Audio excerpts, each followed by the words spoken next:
संस्कृती सांडू नका, आमच्याशी भांडू नका, तिळगुळ घ्या, गोड गोड बोला. आला संक्रांतीचा सण, पोटी सुखाचं गवान. आला संक्रांतीचा सण, पोटी सुखाचं गवान. फडफड आभाळात पतंगाचं गहुधान. फडफड आभाळात पतंगाचं गहुधान. तिळगुळ वाटून या, गोड होऊया जमान. गोड होया जमान. म्हणती सखी साऱ्या हळदी कुंकवाला यायचं. म्हणती सखी साऱ्या हळदी कुंकवाला यायचं. हळदी कुंकवाला यायचं.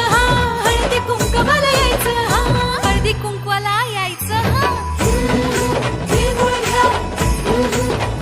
आणि संस्कृतीचा अभिमान आपण जपणारा सण आहे.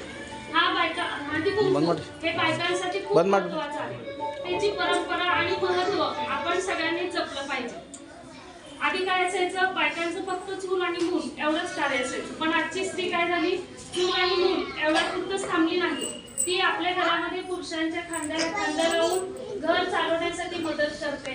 त्याचबद्दल जर स्वतःची काही स्वप्न असेल ती पूर्ण करते. स्वतःच्या पायावर कणखरपणे आजची स्त्री ही उभा राहिली आहे. हे सर्व करण्याचं तिच्यामध्ये ताकद, आत्मविश्वास हे पूर्ण करण्यासाठी महिला सक्षमीकरणाचे विविध कार्यक्रम घेतले जातात.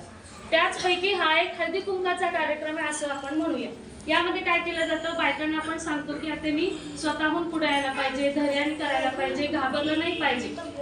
त्यातलाच हा एक हळदी कुंकाचा कार्यक्रम आहे. हळदीचं काय आपल्याला शिकवते. हळद ही एक सौंदर्याचं प्रतीक आहे आणि कुंकू हे एक स्त्रीत्वाचं धन आहे. आपण त्याला म्हणून महत्व आहे. त्यानंतर आपण हळदी कुंकू वर्षातून खूप वेळा घेत असतो.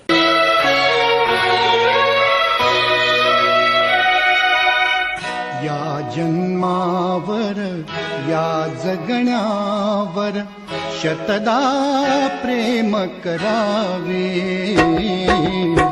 या जन्मावर या जगण्यावर शतदा प्रेम करावे.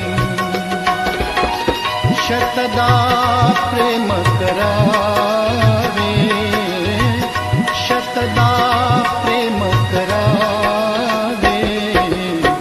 या जन्मावर या जगण्यावर शतदा प्रेम करावे. या जन्मावर.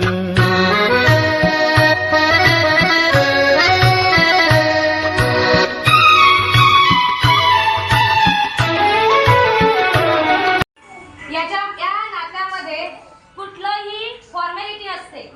आपण मैत्रिणीशी सहज बोलू शकतो, चर्चा करू शकतो, कोणत्याही विषयावर काहीही बोलू शकतो. अशी हक्काची जागा म्हणजे मैत्रीण. बरोबर? ओके.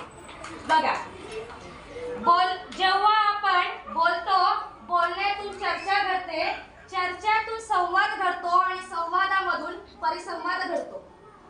मी आज तुमच्याजवळ एक वेगळ्या विषयावर बोलणार आहे. ज्यावेळेस आपण पालक ही जबाबदारी पार पाडत असताना मुलं घडतात कशी किंवा आपला पाल्य